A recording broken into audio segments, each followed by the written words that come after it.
What's up, everybody? It's Rob from Bullies. So, we got little Remy out here. She's all pregnant. The wait's almost over.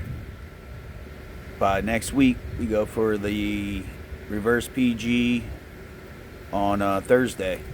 So, it could be happening Thursday night. She must be squatting, peeing, or going poop behind the slide. We go for the reverse PG on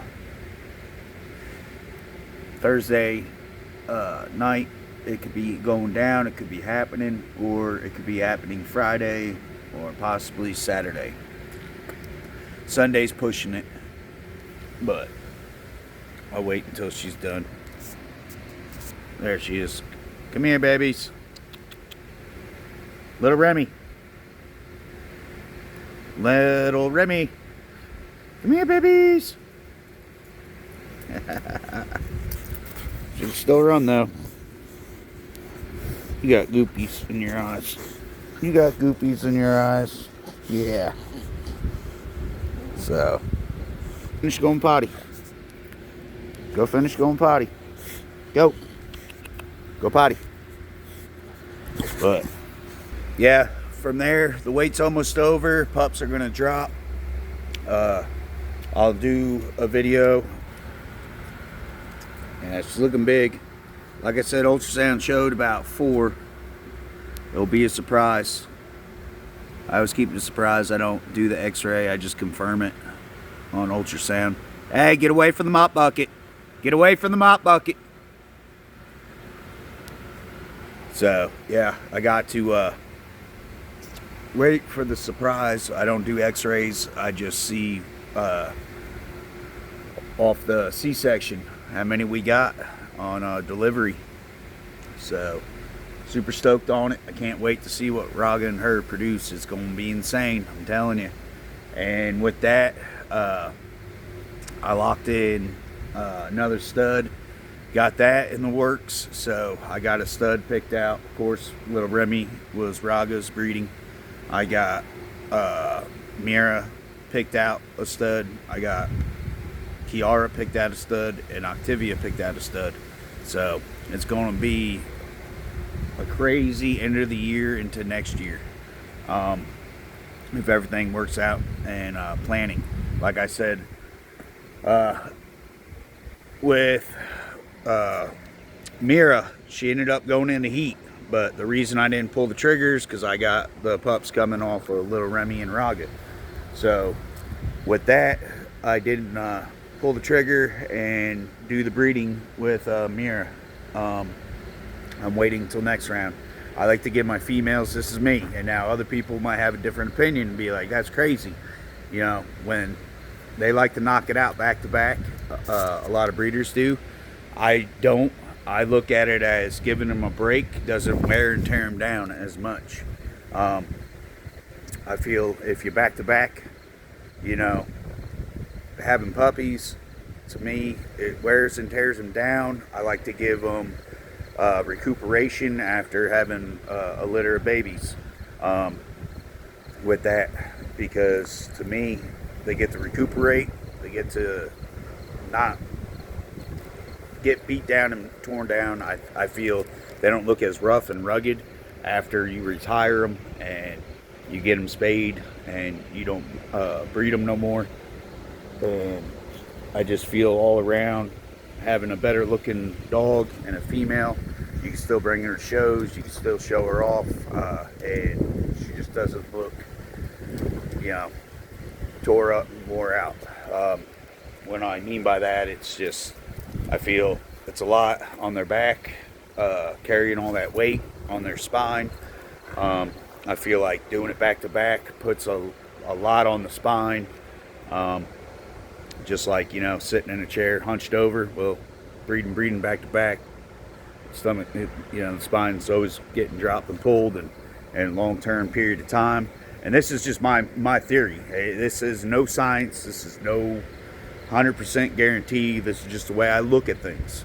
So I feel, you know, that between the spine, I feel the teats being filled up and stretched out and pulled on by pups all the time. I feel then they're extra long and droopy.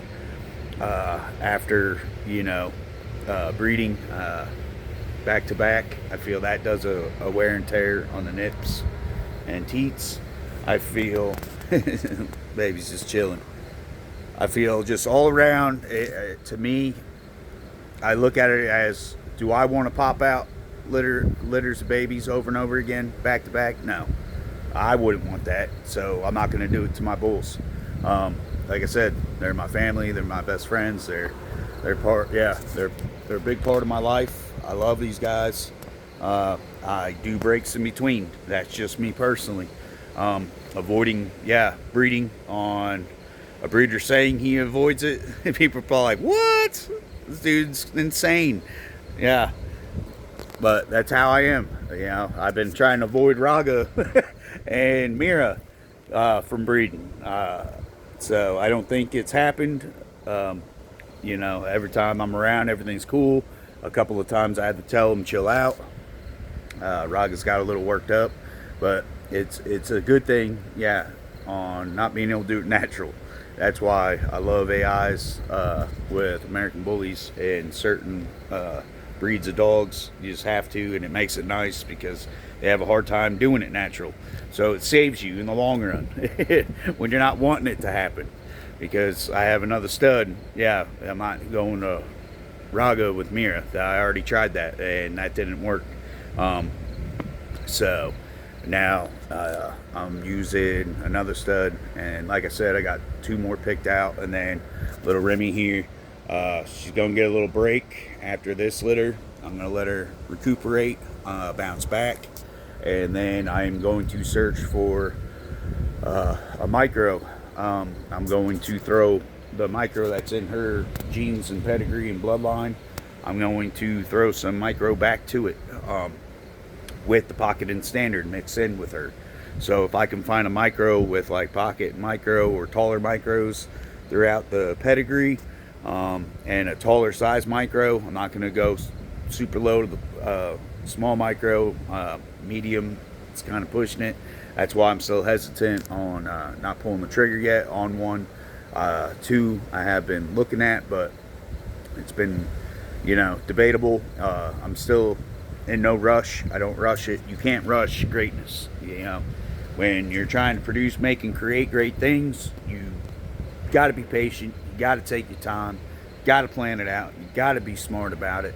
And you can't rush greatness on producing. It doesn't happen. It's with anything. You can't rush something that's going to be good work. You can't rush it. You can't jump the gun. You can't make fast decisions. You can't chase a false dream real quick. It doesn't happen. It has to be planned out. It has to be organized. It has to be where you're 100% sure, investigating, looking at the pedigree, reading it, looking at the grandparents, looking at the great grandparents, branching off, seeing what other dogs created and made. That dog that you're picking, that you're choosing, does it click with what you got going on, what you're trying to do, and what you're trying to bring to the table in the next level to produce better than the mom and dad. So that's how it works, man. So peace out, God bless, until next time. Catch you on the flip side, everybody. Over here. Hey, get away from that. Over here. Come here, guys.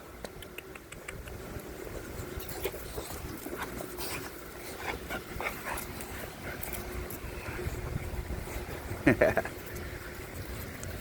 out here with the pups.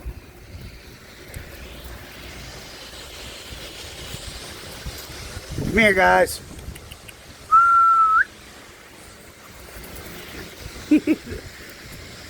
Running around zooming.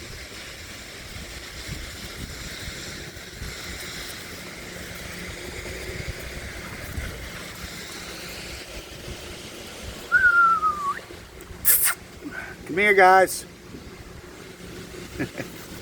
Yeah, babies. Come here.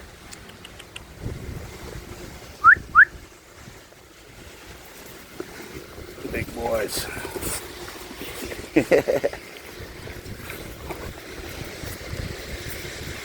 Little Faith. And this one is Mississippi. But yeah, holding on the little faith to see how many males and females, and holding on to, like I said, I want to call him Ronin, but I'm still waiting to see right there how many boys and how many females that little Remy's gonna have.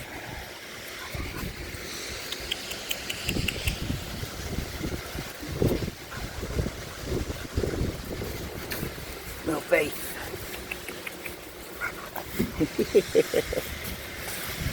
Hey, get out of that.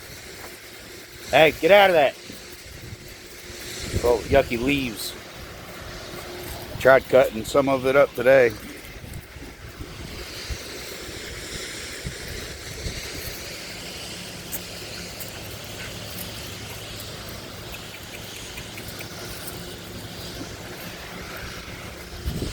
Of course, they eat and get into everything.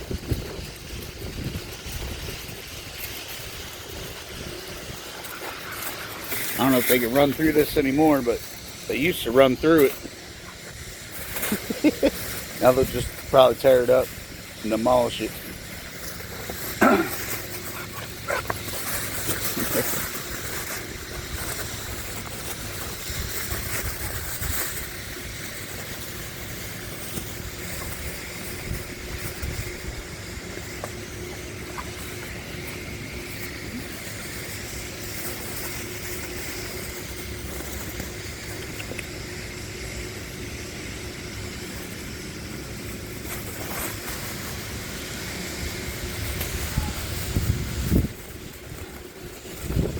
Boys looking good. Like I said, last chance of a Mira and Grimlock litter for me to get a male. That's why I'm holding on to them. And little Faith, yeah, she's curious how she's gonna turn out.